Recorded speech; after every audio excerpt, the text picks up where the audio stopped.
हाँ जी, सभी का स्मृति कोचिंग क्लासेस के यूट्यूब चैनल पर हार्दिक स्वागत और अभिनंदन।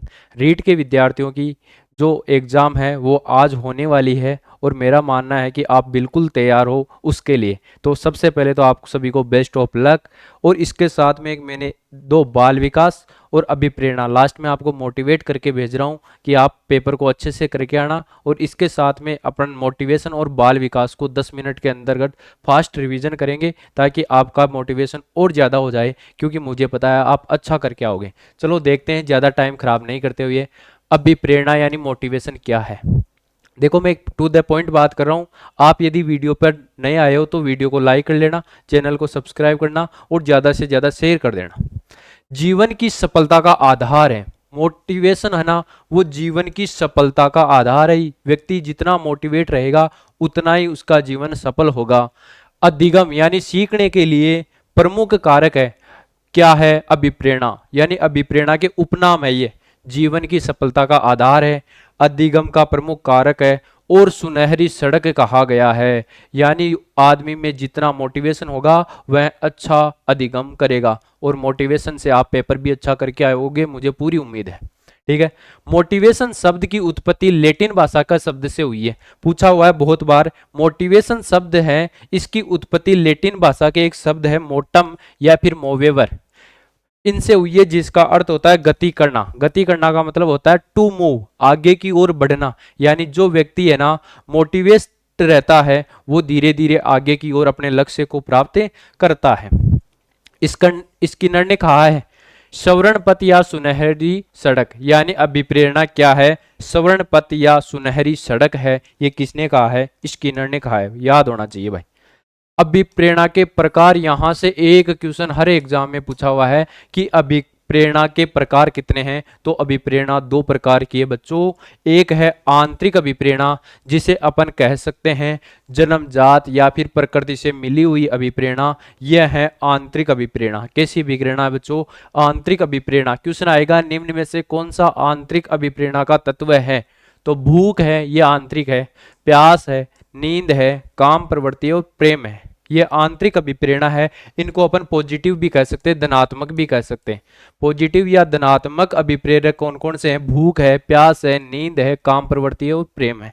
दूसरा है बाह्य, जिसे द्वितीयक बोलेंगे, ऋणात्मक बोलेंगे। ये कौन है? प्रशंसा करने पर व्यक्ति काम करता है, पुरस्कार देने पर व्यक्ति काम करता है और दंड देने पर व्यक्ति क्या करता है? काम करता है। तो ये बाह्य है, यानी बाहर से दिया गया मोटिवेशन है। ये आंतरिक नहीं है, अपने मन से नहीं होता है। भूख लगती है तो अपन मन से काम करते हैं, प्यास लगती है तो नींद मन से लेते हैं, काम प्रवृत्ति मन से होती है, प्रेम मन से होता है। लेकिन अपन यदि प्रशंसा मिलने पर, पुरस्कार मिलने पर या दंड मिलने पर कोई काम कर रहे हैं तो यह है बाह्य अभिप्रेरणा।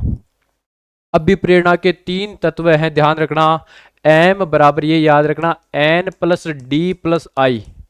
इतना याद रख लेना बस। मोटिवेशन एम बराबर एन प्लस डी प्लस आई।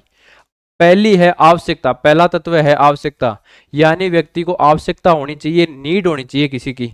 और इसमें 5 आवश्यकता बताइए अब्राहम मेस्लो ने।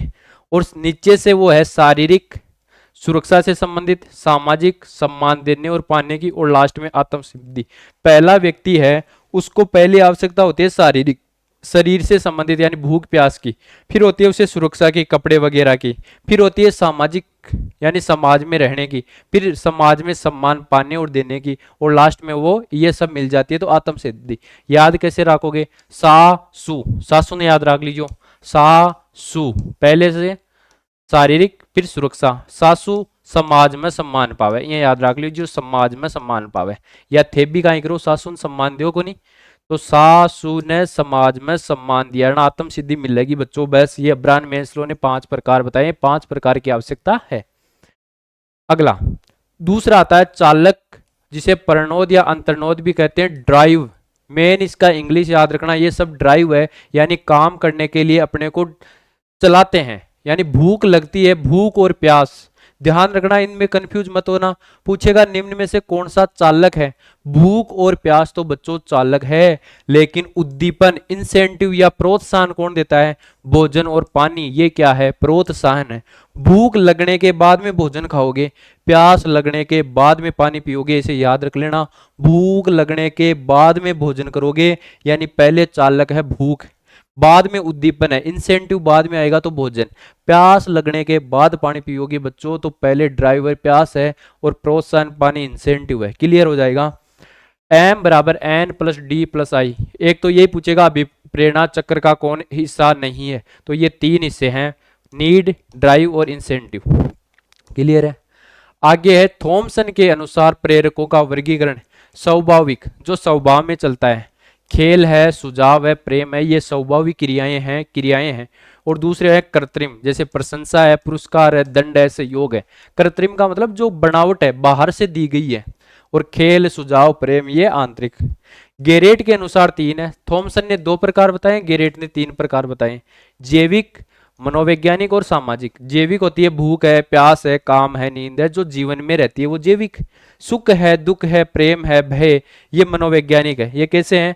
मनोवैज्ञानिक है। भूख है, दुख होता है अपने को, सुख होता है, ये महसूस होती है। और सामाजिक है, आत्म गौरव और प्रतिष्ठा, यानी समाज में अपन कोई इच्छा पाना चाहता है, अपन नौकरी क्यों लगना चाहते हैं बच्चों? अपन गौरव प्राप्त करने के लिए, प्रतिष्ठा प्राप्त करने के लिए। तो ये कैसी आवश्यकता है? सामाजिक है। ये लो, ये आपकी अभिप्रेरणा में, यदि आपको इतना पता है ना मोटिवेशन में, तो आपकी अभिप्रेरणा क्लियर है। अब अपन बाल विकास को भी समझ लेते हैं। बाल विकास का भी पूरा तो नहीं हो पाएगा बाल विकास, लेकिन बहुत महत्वपूर्ण बातें अपन करेंगे।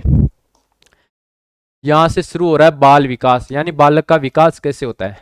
देखो, बालक की पहले बाल्यावस्था होती है, उससे पहले होती है शेषवावस्था। शेषवावस्था होती है जन्म से लेकर 2 वर्ष तक। जन्म से लेकर 2 वर्ष तक होती है। इसे कहा जाता है जीवन का आधार कहा जाता है। खिलौनों की आयु कहा जाता है। किसकी आयु? खिलौनों की आयु, क्योंकि खेल 2 वर्ष तक करते हैं। ये बहुत खतरनाक काल है, स्टेनले हॉल ने कहा है। यानी किशोर शेषवावस्था क्या है? खतरनाक काल है बच्चों। अजीबो और गरीब अवस्था, यानी अजीब गरीब प्रक्रियाएं करता है। यानी शेषवावस्थाओं में बालक ऐसी ऐसी क्रियाएं करता है जिनके बारे में पता ही नहीं होता, इसलिए इसे कहा गया अजीबो गरीब की अवस्था। सीखने का आदर्श काल, यानी सीखने का आदर्श काल है वो कौन सा काल है? शेषवावस्था है। शेषवावस्था में इतनी बात आपको याद होनी चाहिए भाई बच्चों, ये क्या है? जीवन का आधार है, खिलौनों की आयु है, खतरनाक काल है, स्टेनले हॉल ने कहा है, अजीबो गरीब अवस्था है, सीखने का आदर्श कोई काल है तो वो है शेषवावस्था में। बच्चा जितना जल्दी सीखता है ना, उतना किसी अवस्था में नहीं सीखता। अगला, दूसरी अवस्था आती है बाल्यावस्था। 6 से 12 वर्ष की अवस्था को क्या कहा जाता है? बाल्यावस्था कहा जाता है। जीवन का निर्माण काल है, यानी आपका कहा ना पूत का पग पालना दिखा हुआ है। जीवन का निर्माण काल यहीं से होता है, यानी 6 वर्ष से 12 वर्ष तक का जो बच्चा होता है ना, वही अपने जीवन का निर्माण करता है। ये अनोखा काल है। समलैंगिक मित्रता का काल है। समलैंगिक मित्रता यानी इस काल में विपरीत लिंग से मित्रता नहीं करते हैं। किससे करते हैं? समलैंगिक, लड़के लड़कों से मित्रता करते हैं और लड़कियां लड़कियों से करती है, और अटूट मित्रता करती है, यानी उनकी मित्रता टूटती नहीं है। मिथ्या परिपक्वता का काल, यानी यहाँ इसमें झूठ बोलते हैं। झूठ बोलते हैं घर वालों को, कोई अपने से गलती हो जाती है लेकिन अपन घर वालों से छुप जाते हैं, छुपा लेते हैं, तो ये मिथ्या परिपक्वता का काल है। फिर है सामूहिक खेलों की रुचि, यानी झुंड बना बनाकर खेलते हैं। पूरे क्या होते हैं, जैसे समाज में किसी गली के पूरे बच्चे एक जगह क्रिकेट खेलते रहते हैं, ना उन्हें घर वालों की टेंशन, घर वाले कहाँ है कि नहीं है, इनसे कोई फर्क नहीं पड़ता। इसका मतलब ये है सामूहिक खेलों की रुचि रहती है। कौन सी अवस्था में? बाल्यावस्था में। उसके बाद में किशोरावस्था, सबसे 12 से 19 वर्ष की अवस्था है। ये कौन सी अवस्था है? किशोरावस्था है। इसे कहा गया है स्वर्णिम काल, कहा गया है सुनहरी अवस्था कहा गया है। यानी जीवन का जो निर्माण काल है ना, वो तो बाल्यावस्था है, लेकिन स्वर्णिम काल है, सुनहरी अवस्था है, वो है आपकी किशोरावस्था। जीवन का सबसे कठिन काल है, किलपेट्रिक ने कहा है। किलपेट्रिक ने कहा है कि जीवन का कोई सबसे कठिन काल है तो वो है किशोरावस्था, क्योंकि किशोरावस्था में व्यक्ति के संवेग नियंत्रित नहीं रहते हैं। यानी लड़कों के संवेग खुद के नियंत्रण में रहते ही नहीं है। वो बाहरी दुनिया को देखकर उस बाहरी दुनिया के अकॉर्डिंग खुद को ढालना चाहते हैं किशोरी अवस्था वाले बच्चे। जैसे आपने देखा होगा 9वीं 10वीं 11वीं 12वीं के लड़के या लड़कियों को आप देखते हो, यानी दूसरे इतनी इतनी फैशन में रहते हैं। इसका मतलब वो उनका खुद का नहीं है, क्योंकि वो काल ही उनका ऐसा कठिन काल है, क्योंकि वो क्या करते हैं, दूसरे का अनुकरण करते हैं। उलझनी अलझनी या अटपटी अवस्था है, यानी उनको खुद को ही पता नहीं रहता कि अपन कर क्या रहे हैं, तो ये क्या है, उलझनी और अटपटी अवस्था है। तनाव और तूफान की अवस्था है, यानी तनाव बना रहता है, तूफान आते हैं, गुस्सा करते हैं, झगड़ा कर लेते हैं, ऐसी अवस्था है किशोरावस्था। किशोरावस्था की समस्याएं क्या क्या है, ये इंपॉर्टेंट पार्ट है यहाँ से। शारीरिक परिवर्तनों की समस्या, सबसे पहली समस्या तो है किशोरावस्थाओं में क्या होता है, शारीरिक परिवर्तन होता है। कौन सा परिवर्तन होता है, शारीरिक परिवर्तन, यानी शरीर में परिवर्तन होते हैं।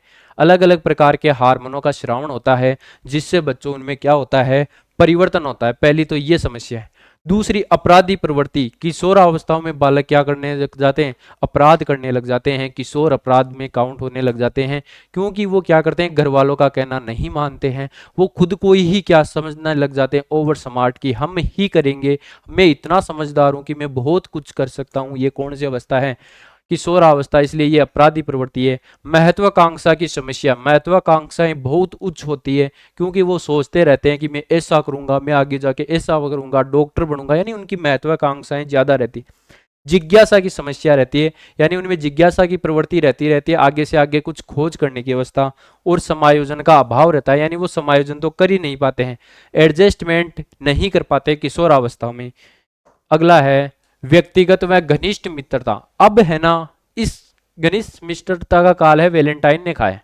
किसने कहा है, व्यक्तिगत व घनिष्ठ मित्रता का काल है कौन, किशोरावस्था। एक तो घनिष्ठ मित्र करेंगे, किशोरावस्था में क्या होता है, देखते नहीं हो कि आप लड़के लड़कियां 2-2 घंटों तक बात करते रहते हैं, व्यक्तिगत घनिष्ठता का मित्र हो जाता है उनमें। वीर पूजा और नायक पूजा का काल है। वीर पूजा यानी दूसरे को क्या करते हैं, पूजने लग जाते हैं, कि मैं तो धोनी बनूंगा, धोनी वाली जियां बाढ़ लाग जाए, कोई मैं तो सलमान खान बनूंगा। तो ये कौन सी अवस्था है, किशोरावस्था की सबसे बड़ी समस्या वीर पूजा और नायक पूजा, इंपॉर्टेंट लगा लेना भाई। फिर उसके बाद में किशोर प्रौढ़ों को अपने मार्ग में बाधा मानते हैं। वो सोचते हैं अपने घर वालों के बारे में, क्योंकि घर वाले उनको रोक टोक करते हैं, और उस अवस्था के बच्चों को रोक टोक पसंद नहीं होती, तो वो क्या करते हैं, वो किशोर प्रौढ़ों को अपने मार्ग में बाधा मानते हैं। वो सोचते हैं कि खास पापा जी नहीं होता तो मैं इया करता हूँ, खास चाचा जी मन डांट रहे ए नहीं कहता तो मैं कहीं पे तो क्या कर ले। तो समाज सेवा की भावना, खुद को समाज सेवक मानने लग जाते हैं। समाज सेवा, खुद के परिवार की कोई टेंशन नहीं है, समाज सेवा की भावना रखते हैं। छोटा कोई कार्यक्रम होता है, वहां सबसे पहले जाकर खड़े हो जाते हैं। कोई क्रिकेट प्रतियोगिता चलती है, वहां जाकर ज्ञान देने लग जाते हैं। तो ये काल है किशोरावस्था। जीवन साथी की आकांक्षा रहती है इसमें, यानी जीवन साथी जिन जिन चुनने की एक क्या जाती है, आकांक्षा होती है, कि मुझे ऐसा जीवन साथी मिलना चाहिए। देखते होंगे आप स्कूलों की छोटी लड़कियां हैं, वो क्या करती है, एक दूसरे को ऐसे मानते हैं, मेरी शादी हो जाए तो मैं ऐसा करूंगा, मैं वैसे ही करूंगा, ये सारी है। और विपरीत लिंग के प्रकृति आकर्षण होता है, यानी लड़कियां लड़कों के प्रति आकर्षित होती है, और लड़के हैं लड़कों के प्रति आकर्षित होते हैं। यह हार्मोनों का परिवर्तन है। एक बहुत इंपॉर्टेंट बात है, एनोक्सा नर्वोसा, ये क्या है, ये लड़कियों में पाई जाती है भाई, और ये होती है कम खाने की आदत है। कौन सी आती है, कम खाने की आदत। लड़कियां क्या करती है, अपने को पतला रखने के लिए कम खाना खाती है। आवश्यकता 2 रोटियों की खाती 1 रोटी है। इसका कारण है उसमें क्या है, एलोक्सा नर्वोसा है, और ये केवल लड़कियों में पाई जाती है, और कम खाने की क्या है, आदत है। ऐसी एक बुलिमिया है, ये ज्यादा खाने की आदत है, यानी लड़कों को पता ही नहीं चलता अपन ने कितना खाना खा लिया, और वो खाते पर खाते रहते हैं। ये है बुलिमिया समस्या। संवेद एक मानसिक क्रिया, संवेद क्या है, संवेद एक मानसिक क्रिया है, मन में होने वाली क्रिया है। ये लाइन ऐसे ही याद रखनी है आपको। संवेद पहली सीढ़ी है मानी जाती है, कौन सी सीढ़ी, उसके बाद में आती है अभिवृद्धि और विकास। अभिवृद्धि ग्रोथ और डेवलपमेंट, ये मात्रात्मक होती है। मात्रात्मक मतलब संख्या में बढ़ती है अभिवृद्धि। विकास मात्रात्मक के साथ साथ गुणात्मक भी होता है, ध्यान रखना। अभिवृद्धि मात्रात्मक और विकास मात्रात्मक और गुणात्मक दोनों प्रकार का है। मध्य किशोरावस्था में पाई जाती है, कौन सी अवस्था में, मध्य किशोरावस्था तक ही अभिवृद्धि होती है, यानी निश्चित समय तक होती है, उसके बाद में रुक जाती है। लेकिन विकास है वो जीवन पर्यंत चलता रहता है, क्योंकि ये मात्रात्मक और गुणात्मक दोनों प्रकार का है बच्चों। वातावरण पर निर्भर करती है अभिवृद्धि, किस पर निर्भर करती है? वातावरण पर। जिस प्रकार का वातावरण होगा अपनी ग्रोथ उसी प्रकार की होगी। लेकिन विकास वातावरण के साथ साथ जीवन पर भी निर्भर करेगा कि अपन किस प्रकार के जीवन में रह रहे हैं, किन प्रकार के लोगों में रह रहे हैं, विकास उस पर भी डिपेंड करेगा। अभिवृद्धि रचनात्मक है, रचनात्मक का मतलब बढ़ती रहती है, रचना होती रहती है। लेकिन विकास रचनात्मक के साथ विनाशात्मक भी है, यानी विकास क्या कर सकता है? रचना भी कर सकता है। तो विकास ऐसा भी हो सकता है आदमी विध्वंस की कंडीशन में भी आ जाता है। अब देखो, एक होता है अपने में सामान्य, यदि कोई व्यक्ति है तो उसमें 46 गुणसूत्र पाए जाते हैं। कितने गुणसूत्र पाए जाते हैं बच्चों? 46 गुणसूत्र पाए जाते हैं। लेकिन कभी क्या होता है, एक गुणसूत्र कम हो जाता है, यानी 45 गुणसूत्र हो जाए तो उसे कहा जाता है टर्नर सिंड्रोम, यानी टर्न ले लिया। टर्न लेने का मतलब कम हो गया, ऐसे याद कर लेना, टर्न ले लिया तो टर्नर सिंड्रोम। और 47 गुणसूत्र हो जाते हैं तब उसे बोलते हैं डाउन सिंड्रोम। और ऐसा बालक मंगोलिज्म बालक होता है, मंद बुद्धि बालक होता है, बहुत ज्यादा मोटा विकास हो जाता है उसका। और इसे कहा जाता है 21वें गुणसूत्र की ट्राइसोमी, यानी प्रत्येक गुणसूत्र पर दो दो गुणसूत्र होते हैं। लेकिन होता क्या है, इस पे 3 गुणसूत्र आते हैं। 21वें गुणसूत्र पर कितने जोड़ी हो जाते हैं? 3 जोड़ी गुणसूत्र हो जाते हैं। इसका मतलब इसे 21वीं ट्राइसोमी कहते हैं। लेकिन नाम ऐसे ध्यान रखना, जब बढ़ेगा तब डाउन आएगा, जब बढ़ेगा तब डाउन आएगा, और जब घटेगा तब नाम आएगा टर्न ले लेना, टर्नर सिंड्रोम। ठीक है। अब आपको एग्जाम देनी है। वीडियो आपको अच्छा लगा है तो वीडियो को ज़्यादा से ज़्यादा लाइक करना है, बहुत सारे कमेंट करने हैं, चैनल को सब्सक्राइब कर लेना है और वीडियो को शेयर करना है। और मन लगाकर आपको क्या करनी है, एग्जाम दे के आनी है। नेगेटिव मार्किंग किसी प्रकार की नहीं है, आपको 5th ऑप्शन फिल करना ही नहीं है। आपको तो 1 2 3 4 में से कोई एक ऑप्शन फिल करके आना है।